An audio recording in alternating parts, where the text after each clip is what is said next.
Friends எல்லாம் எப்படி இருக்கீங்க? நல்லா இருக்கீங்களா? Welcome to Arulcutefamily. இங்கே நம்ம 1 கிலோ சிக்கன் பிரியாணி குக்கரில் ரொம்ப ஈஸியாக ரொம்ப டேஸ்டியாக எப்படி செய்யுதுன்னு இந்த வீடியோவில் பார்க்க போகிறோம். ஏற்கனவே நம்ம சேனலில் 1/2 kilo chicken biryani 1/2 kilo mutton biryani வந்து குக்கரில் நான் செஞ்சு வீடியோ போஸ்ட் பண்ணியிருக்கேன். தேவைப்படுறவங்க பாருங்கள், டிஸ்கிரிப்ஷனில் லிங்க் வைக்கிறேன். இப்போ வாங்க வீடியோக்குள்ளே போகலாம்.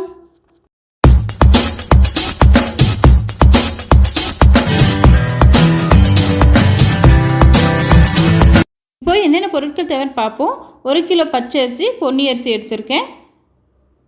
புதினா, கொத்தமல்லி, பச்சை மிளகாய், சிக்கன், இஞ்சி பூண்டு பேஸ்ட்டு, தக்காளி, தயிர், வெங்காயம் எடுத்திருக்கோம். இவ்வளோ தாங்க தேவையான பொருட்கள். என்னென்ன எந்த அளவில் எடுத்திருக்கேன் நான் ஒவ்வொன்றா சேர்க்கும் போது நான் உங்களுக்கு சொல்கிறேன்.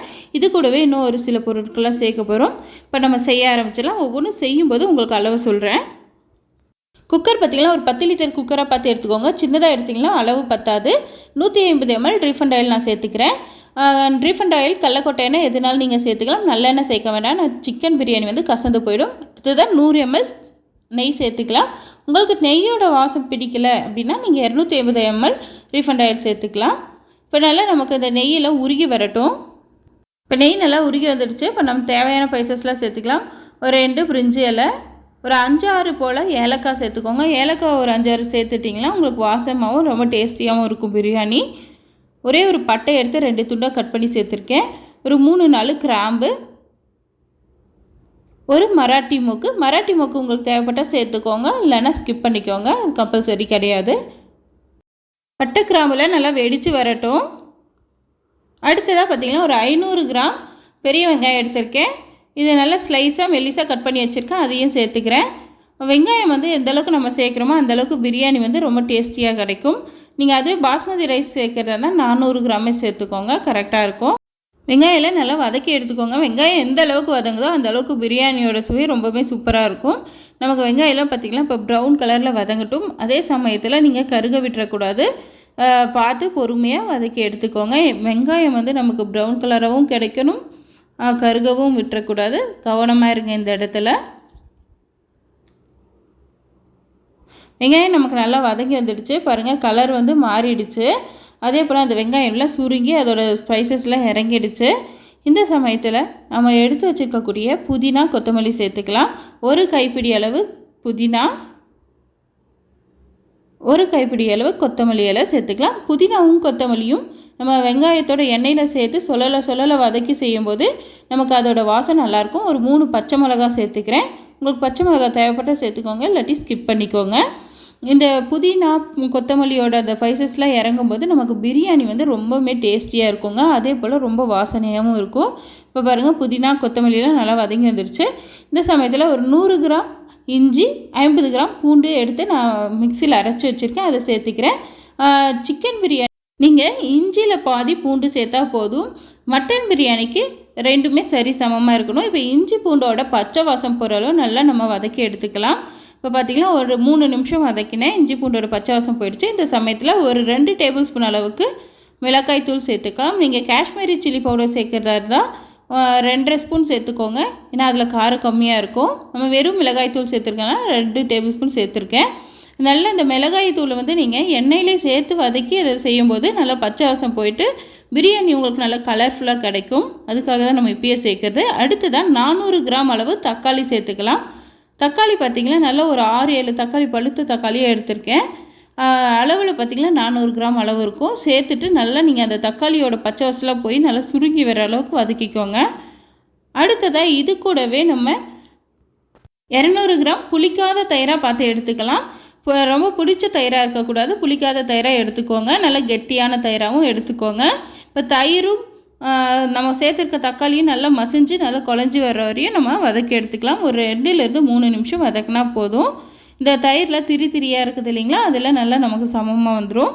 அடுத்ததாக இது கூட ஒரு 2 டேபிள் ஸ்பூன் அளவுக்கு உப்பு சேர்த்துக்கிறேன். இங்கே உப்பு பார்த்து பொறுமையாக சேர்த்துக்கோங்க. 2 டேபிள் ஸ்பூன் சேர்த்தா கரெக்டான அளவாக இருக்கும். பத்தலைன்னா கூட பின்னாடி செக் பண்ணி நம்ம சேர்த்துக்கலாம். இதெல்லாம் சேர்த்து நல்லா அடிப்பிடிக்காதெல்லாம் நல்லா கலந்து விட்டுக்கோங்க. அதோட பச்சை வாசலாம் போய் நமக்கு எண்ணெய் தனியாக பிரிய ஆரம்பிக்கணும்.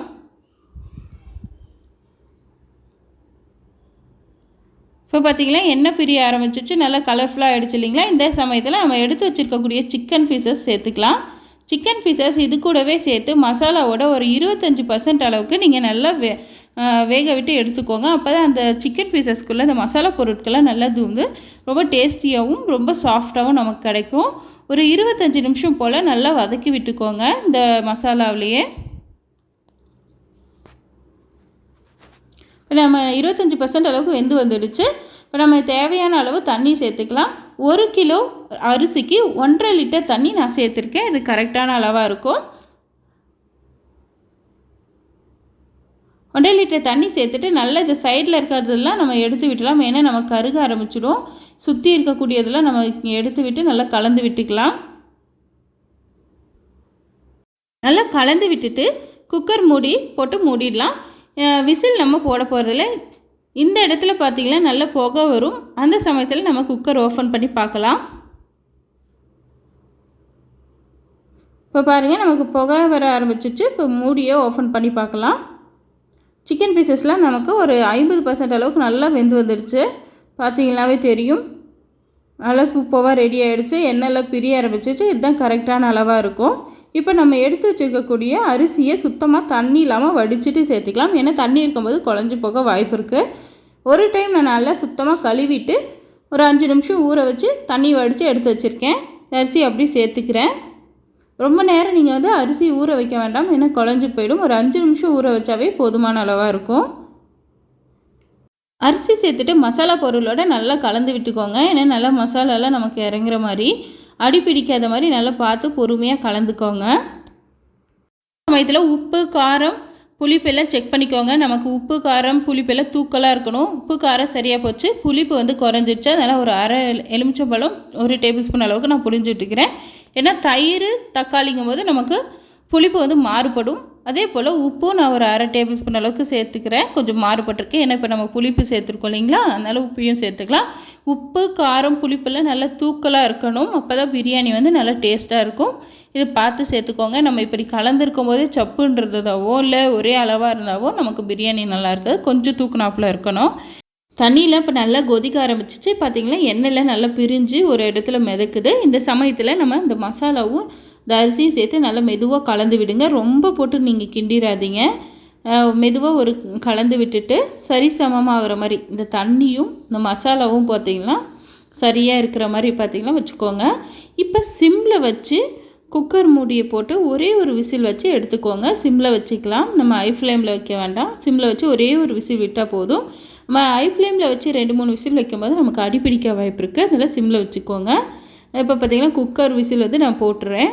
போட்டுட்டு இப்போ ஒரு விசில் நமக்கு வந்துடுச்சு. விசிலும் அடங்கிடுச்சு. நம்ம விசிலை தூக்கி விடக்கூடாது, அதுவாக தானாக அடங்கணும். பார்த்திங்கன்னா அடங்கிடுச்சு. இப்போ நம்ம விசில் கழட்டிட்டு செக் பண்ணி பார்க்கலாம். விசில் ப்ரெஷர் ஃபுல்லுமே போயிடுச்சு. குக்கர் மூடி ஓப்பன் பண்ணி பார்க்கலாம். வாவ், சூப்பராக ஒரு பிரியாணி ரெடி ஆகிடுச்சிங்க. பார்க்கவே ரொம்ப சூப்பராக இருக்குது. வாசம் ரொம்ப சூப்பராக இருக்குது. உடனே நீங்கள் கரண்டி போட்டு கிண்ட வேண்டாம். ஒரு 5 நிமிஷம் கழித்து மெதுவாக கலந்து விடுங்க. நல்லா உதிரியாக ரொம்ப சாஃப்டாக சிக்கன் நல்லா வெந்து வந்திருக்கு. உங்களுக்கு இந்த வீடியோ பிடிச்சிருக்குன்னு நினைக்கிறேன். நீங்களும் இதே மெத்தடில் உங்கள் வீட்டில் செஞ்சு பார்த்து எப்படி இருந்ததுன்னு கமெண்ட்டில் சொல்லுங்கள். ஓகே ஃப்ரெண்ட்ஸ், நான் மறுபடியும் அடுத்த வீடியோவில் பார்க்குறேன். பாய்.